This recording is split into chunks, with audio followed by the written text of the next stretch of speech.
Well, I can tell you now that some breaking news. If you just joined in, this is GB News, 23 minutes after 5 o'clock. I'm Nana Akwe. We're live on TV, online and on digital radio. And that breaking news, of course, Zia Yusuf has returned to Reform UK as chairman. Well, joining us now for more reaction to this is GB News' political editor, Christopher Hope. Wow, well, what a fast turnaround, Christopher. Seriously, this is quite something, isn't it? It really is. And I want to correct you there, Nana. He's not coming back as chairman. I've just got the phone to Zia Yusuf, and I can bring you what's happening. He basically says now he quit the party in exhaustion. He was tired. He's working, as Nigel Farage told GB News on the night he went, he worked long hours without a break, no real holiday in 8 months as he's built this party with Nigel Farage and his £200,000 donation. He then resigned. He then got hundreds, he says to me, of emails from Reform members saying don't go anywhere. He realised that there was life outside Twitter, outside X, of real Reform members who had a lot of faith in him. And he had a rethink. He's talked to Nigel Farage. He's coming back to the party, but he won't be as chairman. That is crucial. He's going to be in charge of this Doge initiative. There he is on screen for viewers who are listening and watching in now. He'll be running this Doge, this Department of Government Efficiency, going into councils, looking for waste. That's a big deal for him as a former Goldman Sachs banker. He knows how to deal with companies, how to root out waste. He's also going to be helping with policy formation, he says to me, and fundraising, but he won't be chairman. That'll be someone else now, and there will be a deputy chairman as well, he tells me. There'll be the chairman, the new role will be one of focusing on a branch network, constructing that branch network, and that's what we'll be looking at doing. That role also will be doing some vetting of candidates. So Zia Yusuf is back. Him and Nigel Farage, you're seeing on screen now in a pub, it looks like, have patched up their differences, but he won't be back as chairman. Now, I asked him just moments ago about Sarah Pochin, the new MP, whose question in parliamentary questions on Wednesday appeared to start this drama because, of course, as you remember, Zia Yusuf said on Twitter, there she is now, Sarah Pochin, why do this? Why ask about banning the burqa when it's not going to be your party's policy or even government policy? He says that, as Nigel Farage said, just to be fair to Nigel Farage, that he decided to it was just too much. He was tired. He hadn't really been paying attention. He was working on the Doge project. Now, he has told me just now that were he to be an MP and were there to be a vote in the House of Commons, he would vote to ban the burqa. So Zia Yusuf told GB News he would vote to ban the burqa, along with other Antifa masks, as he describes them, and that kind of thing. So he would do that, but that's, of course, in his words, not why he left. And just finally, he says he thinks that Sarah Pochin is an incredible MP and a good candidate in that by-election, and he has full faith in her. So there we are, 48 hours in life of Reform UK. The chairman is back, but not as chairman.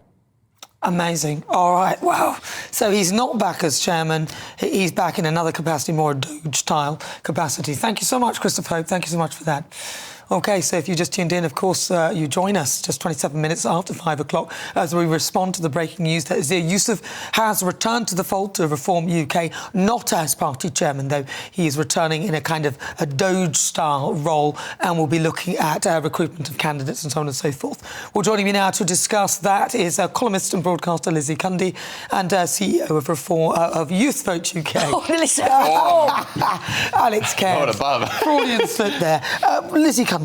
Well, I think it's great news. It's great news that Yusuf is back in the party. Nigel's obviously very fond of him. He's done great things for this party. They've gone from strength to strength, as I said, all in the local elections and winning in the polls by a huge margin, scaring the life out of Labour. And don't forget, Winston Churchill's quote, who said, "A man that never changes his mind never changes anything." OK, well, you could relate that to Keir Starmer as well and his U-turn and flip-flops. So that means you see Keir Starmer's OK then as well.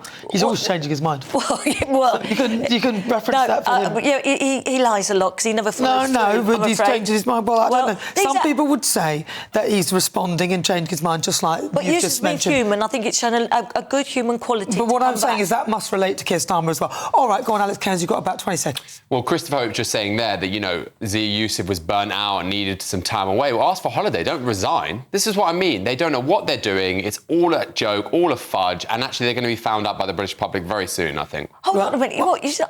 Well, I'm sorry. See about that. Yeah. Thank what you. just said. It is... OK, go on then. What were you going to say? No, he's allowed... He's human. He's a human being. He's allowed... You know... So have you never stormed... Take a break. You stormed off in the green room earlier. Oh, there you go. Pot kettle. Thank you very much, Lizzie Cundy and Alex Cairns. Well, let's bring in Henry Bolton, because he's a bit of a party person himself. Henry Bolton, what do you think of this? Does it not make Reform UK look a little bit, shall we say... I don't know. You know, a lot of people willing them to be doing well, but this kind of thing sort of slightly putting off the voters. Well, I think Nigel Farage would be one of the first people to say that Reform and the Brexit Party before that, and indeed UKIP, were set up as insurgency parties, challenging the status quo, challenging the establishment, trying to upset the apple cart, if you like, in that respect. And the thing is, with insurgency parties, there's a thing called negative coherence, which is actually where you're standing against somebody or something, against the European Union, against the Conservative Party, you know, annihilate the Conservatives, destroy the Conservatives, and so on. And what you have to do then, if you want to be a grown-up party, you have to transition from that to a sober, forward-thinking, problem-solving party. Now, when you do that, You've brought on board a whole bunch of people, and Nigel's got the personality to attract people. And so you bring on a whole bunch of people who are partly opportunistic, partly driven by their dislike of something. And so they join that. And then you've got to turn all that round into positivity.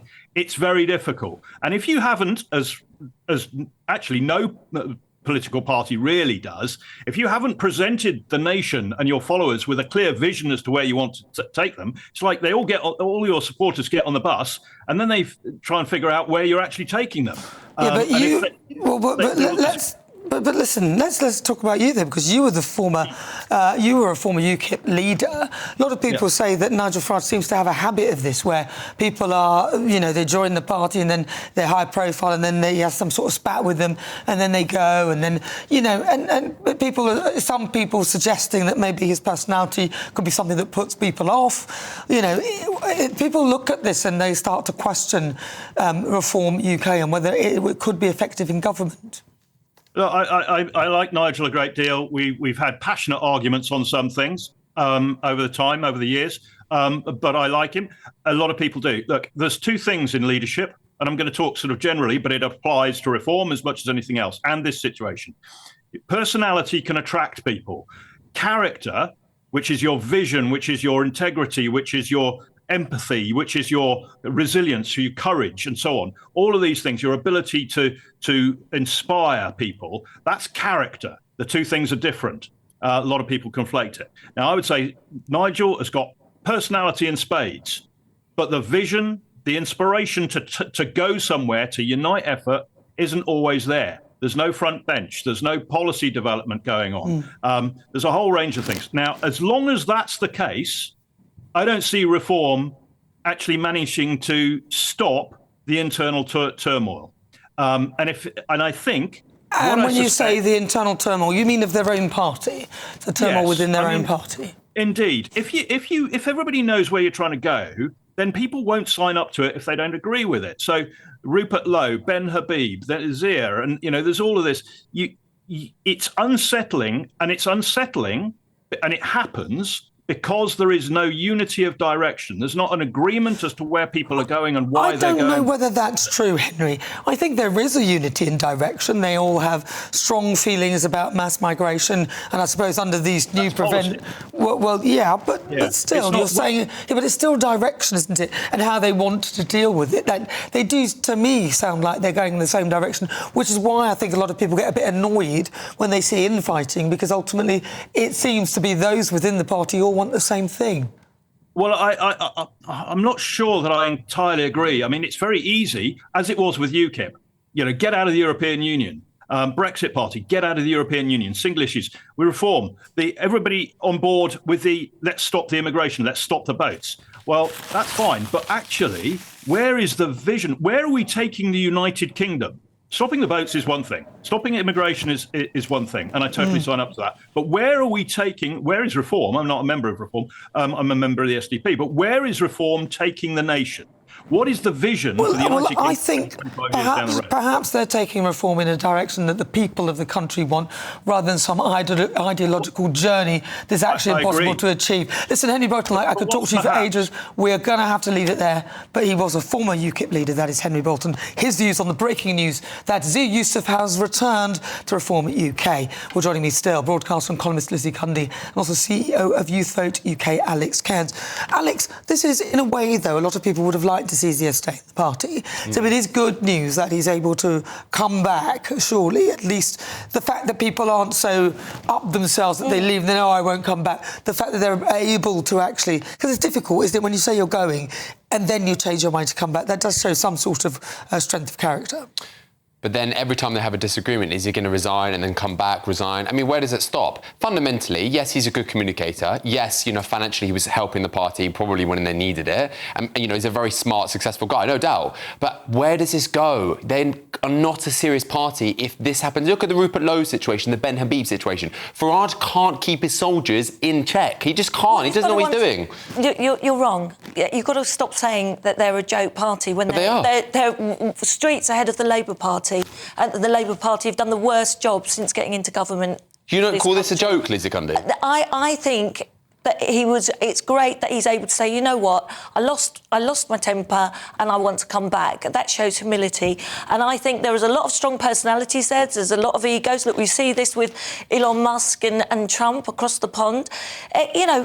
Tempers can you're human. You may be a politician, but it means you're human. And I think it's really admirable that he can just say, you know what, I maybe, was like a bull in the china shop, reacted too quickly and I want to come back. And I think it's great that he's done that. I think it's great for the party.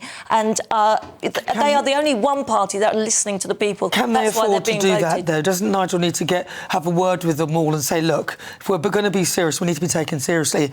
If we want to leave the party, we need to be, 100%, we need to talk a bit more. Because it sounds like it was a bit of a surprise to Nigel that he left when he left. Nigel was really sad about it. We saw that in the interview. He genuinely was, I agree. He thinks the world of him, and he's done a lot for the party, as we said. And this party's gone from strength to strength, as it was showed in the local elections. I think you've got to give them a bit of, leeway. It's a new party, and they're growing and growing, going from strength to strength.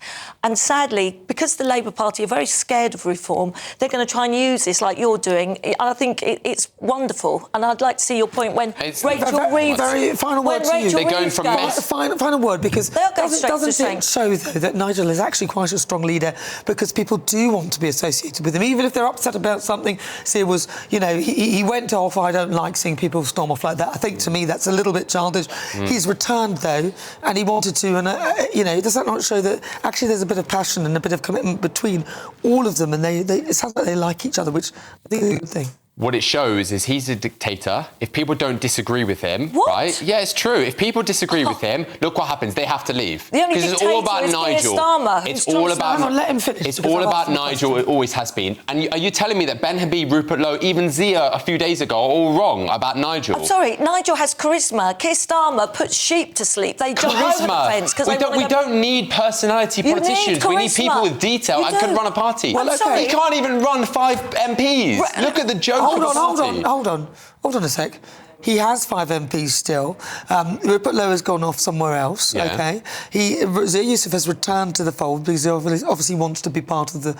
this is part and parcel of politics, isn't it, really? Do you see the other parties this happening? Come on. It's even worse. Look at the Labour Party. This is a Liz Truss moment. No.